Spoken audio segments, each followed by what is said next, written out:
की बात है। एक देहात बहुत ही खुशनुमा था। इस देहात की खुशनुमाई का राज था इस देहात के काश्तकार, जो पूरी शिद्दत से काश्तकारी करके फसल पैदा करते थे। ये सभी काश्तकार खुशी खुशी अपने खानदान के साथ रहते थे और वो अपनी जिंदगी से खुश थे।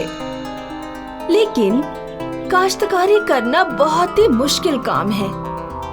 एक काश्तकार को पूरे दिन शदीद धूप में काम करना पड़ता है और वो जरा भी चैन और सुकून की सांस नहीं ले सकता।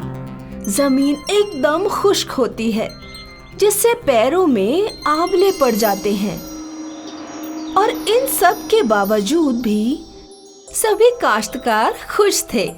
सभी काम करते वक्त मौसीकी करते थे, क्योंकि जब फसल पूरी हो जाती तो ये उनके लिए बड़ा ही खुशी का लम्हा था।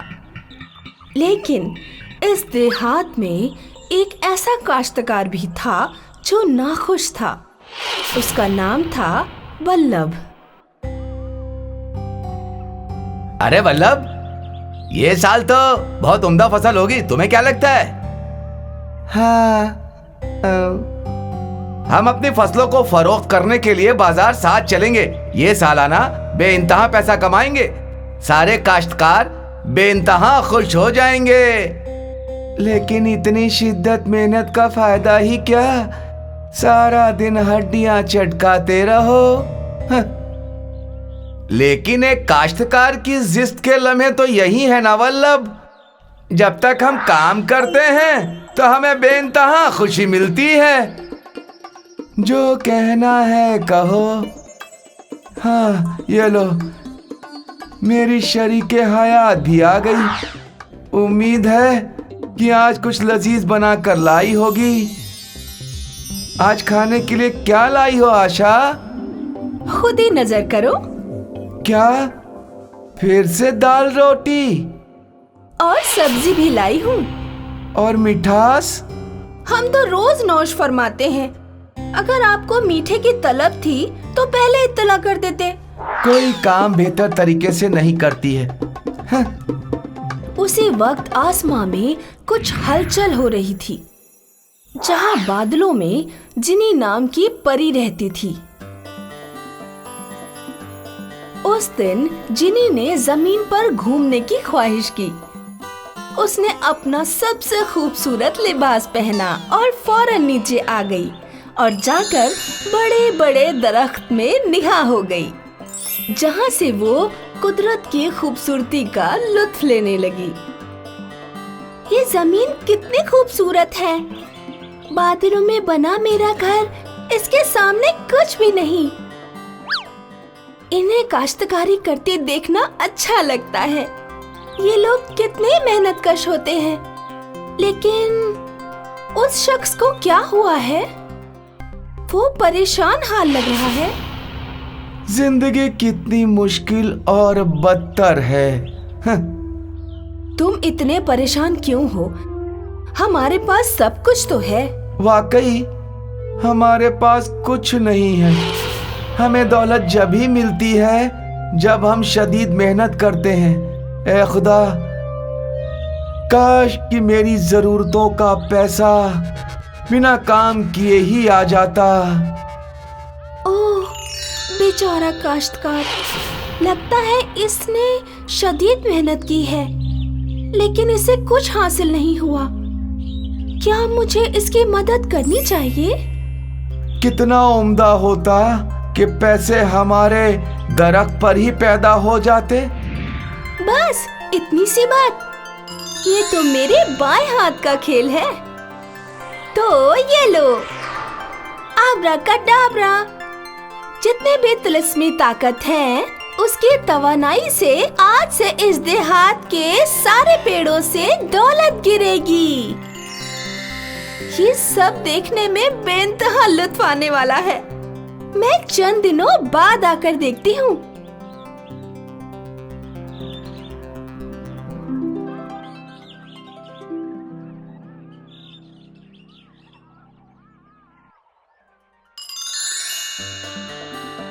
आशा, या अल्लाह, जल्दी बाहर आओ।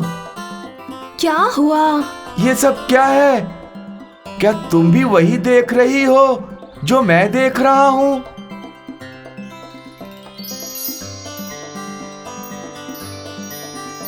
या अल्लाह, ये सच में सिक्के हैं। सिक्के जैसी ख्वाहिश आपने कल की थी। कल शायद किसी परी ने आपकी ख्वाहिश को सुन लिया हो और ये सच हो गया।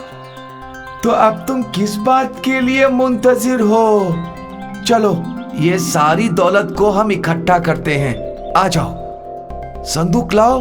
हम दौलतमंद हो गए, दौलतमंद हो गए हम। ए बल्लभ, क्या तुम्हारे भी दरख्त में ऐसा हुआ है? फलों की जगह दौलत? पूरे देहात में ऐसा ही हुआ है। हाँ हाँ, कल मैंने ख्वाहिश जाहिर की थी और आज ये अमल में आ गई। वाह, तुमने हम सबको दौलतमंद बना दिया। वाह वाह। हाँ हाँ, अब हम दौलतमंद हैं। अब हमें काश्तकारी करने की कोई जरूरत नहीं। हम सब दौलतमंद हैं, जरखेज हैं। अब हमें काम करने की जरूरत नहीं है। हाँ, अब हम सब दौलतमंद हो गए हैं। वाह वाह। और इस तरह सही वक्त पर खुदा से फरियाद करने पर पूरा गांव दौलतमंद हो गया। वहाँ हमेशा दरख्त पर दौलत लगी रहती थी, चाहे लोग कितनी दफा भी तोड़ लें।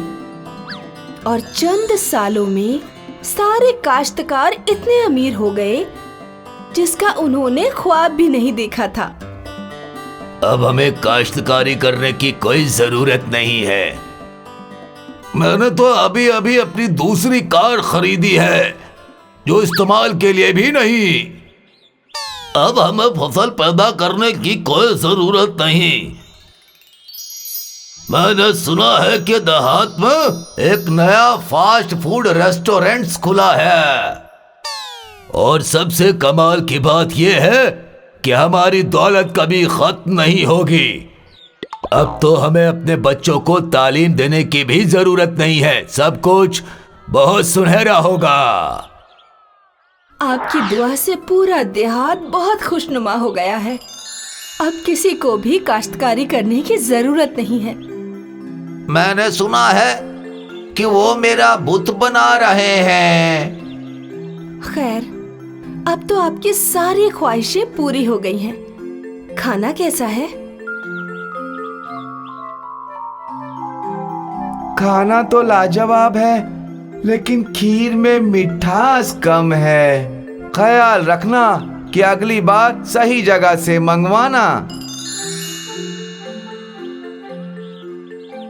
अरे बल्लभ, हम तुम्हें तुम्हारे बुत के फतेहतहा में तुम्हें दावते सुखन देने आए हैं। कल तुम्हें वहां तशरीफ लाना है, आओगे ना? हाँ, बेशक जरूर आऊंगा ना। हमने तुम्हारे बाबा जान को भी खुसूसी मेहमान के लिए दावते सुखन दी है। तो बल्लभ और उसका खानदान अगले दिन बुत के फतेहतहा के लिए पहुंच गए। वहां बेइंतहा आवाम आई थी। हर कोई उस शख्स का दीदार करना चाहता था जिसने वो मौजिज़ा नुमा दुआ मांगी थी। लो, आ ही गए, लेकिन तुम इतना तेज सांस क्यों ले रहे हो? ओह, मेरी कार बीच में ही खराब हो गई, तो मुझे पूरी राह पैदल आना पड़ा।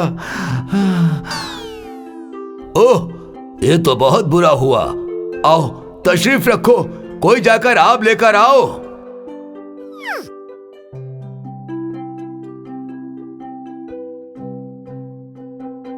क्या तुम तैयार हो? अब तुम्हें खिताबगाह पर आना होगा।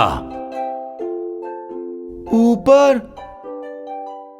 हाँ, वहां ऊपर। हो।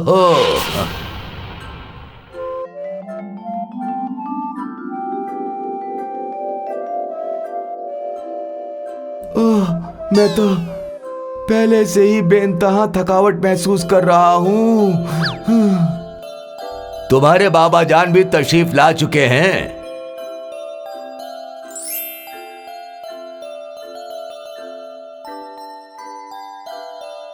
मुझे लगा कि मुझे बहुत देर हो गई। सबको इतना इंतजार क्यों करा रहे हो? बाबा जान, आप तो बहुत माशाअल्लाह लग रहे हैं। खैर, जल्दी जल्दी खत्म करो, मुझे काश्तकारी के लिए भी जाना है।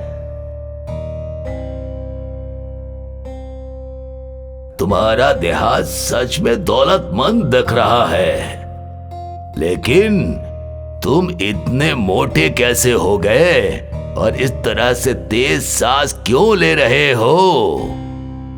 अब वक्त आ गया है कि अब हम बुत का फतेह करें। क्या मैं खुसूसी मेहमान को बुला सकता हूं?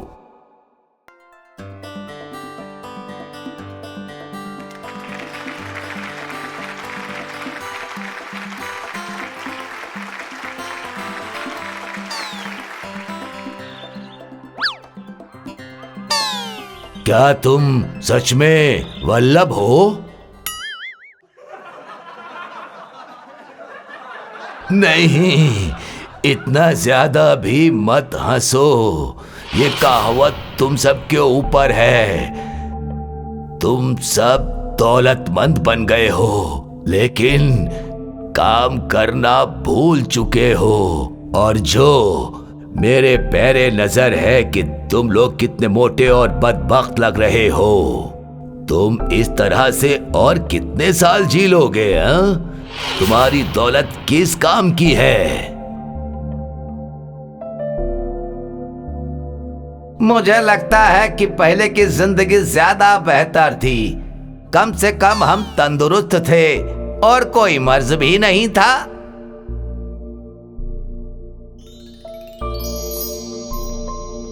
परी, ओ परी, तुम जहां कहीं भी हो, मैं फरियाद करता हूं कि अपने तिलिस्म से माजी वाले हालात कर दो। ओह, तो तुम हो? तुम मुझे बुला रहे थे, लेकिन तुम इतने बदल कैसे गए? मैंने तो तुम्हारी ख्वाहिश पूरी की थी कि तुम्हारा पूरा देहात खुशनुमा बन जाए। लेकिन उससे तो सिर्फ हम बीमार और तकलीफ में ही रहे हैं। लिल्लाह, अपना तिलिस्म वापस ले लो और हमें माजी की तरह काश्तकारी करने दो। क्या वाकई में यही चाहते हो? हाँ। तो ये लो फिर। और इस तरह पूरा देहात फिर से मेहनतकश बन गया। दूसरे दिन दरख्तों पर दौलत के बजाय फल और फूल नजर आने लगे और सभी इस बात से बेइंतहा खुश थे। सभी देहात वाले ज़राअत में वापस चले गए और पूरी ईमानदारी से काश्तकारी करने लगे। और जहाँ तक बल्लभ की बात है, वो भी फिर से काश्तकार बन गया और इस बार वो मौसीकी करता और मेहनत करता और उसने इस बार कोई गिला शिकवा नहीं किया।